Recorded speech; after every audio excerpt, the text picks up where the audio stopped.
India गठबंधन के दो नेता राहुल गांधी और अखिलेश यादव देश के सबसे बड़े राज्य यानी कि यूपी कहा जाता है कि यूपी और बिहार ही देश की राजनीति को उलट फेर करती है।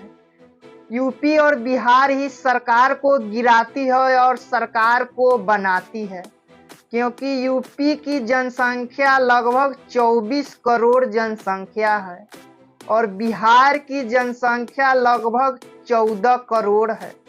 यूपी में लोकसभा की सीटें 80 है और बिहार में लोकसभा की सीटें 40 है। इसलिए कहा जाता है कि देश की राजनीति में सत्ता आने और जाने में बिहारी और यूपी वाले का हाथ ज़्यादा होता है।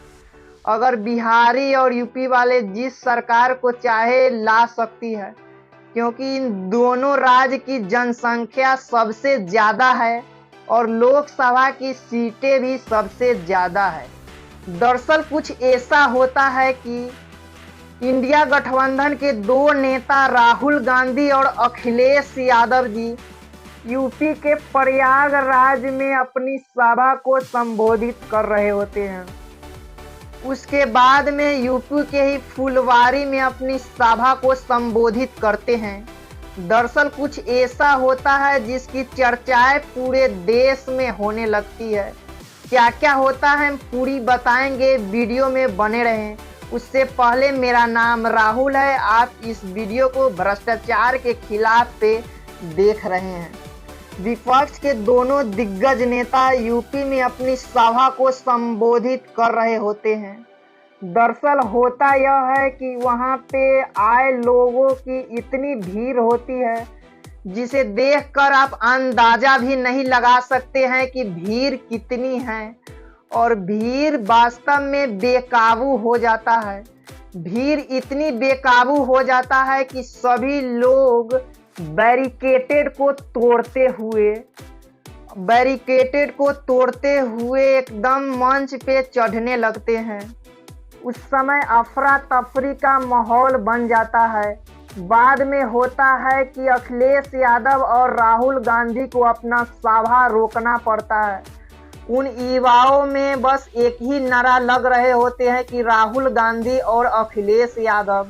राहुल गांधी और अखिलेश यादव कहते हैं कि यह भीड़ बता रहा है कि परिवर्तन ला रहा है।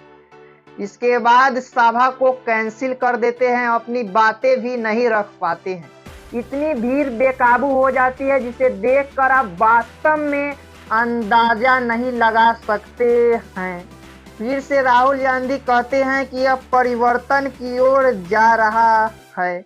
जिसे आप लोग देखकर इस नज़ारा को देखकर आप अंदाजा लगा ही सकते हैं। बाकी इस भीड़ को, विपक्ष के इस भीड़ को गोदी मीडिया को दिखेगी ही नहीं। गोदी मीडिया इसलिए कि मीडिया लोकतंत्र का चौथा स्तंभ होता है। कहा जाता है कि मीडिया को विपक्ष के साथ रहकर सत्ता पक्ष से सवाल करना चाहिए, तभी लोकतंत्र के लिए अच्छा माना जाता है। लेकिन वर्तमान में भारतीय मीडिया की रैंकिंग 161वीं रैंकिंग है। इससे भी आज आप अंदाजा लगा सकते हैं कि कितनी ईमानदारी और निष्ठा से हमारी भारतीय मीडिया काम करती है, जिसका दूसरा नाम गोदी मीडिया पड़ जाता है।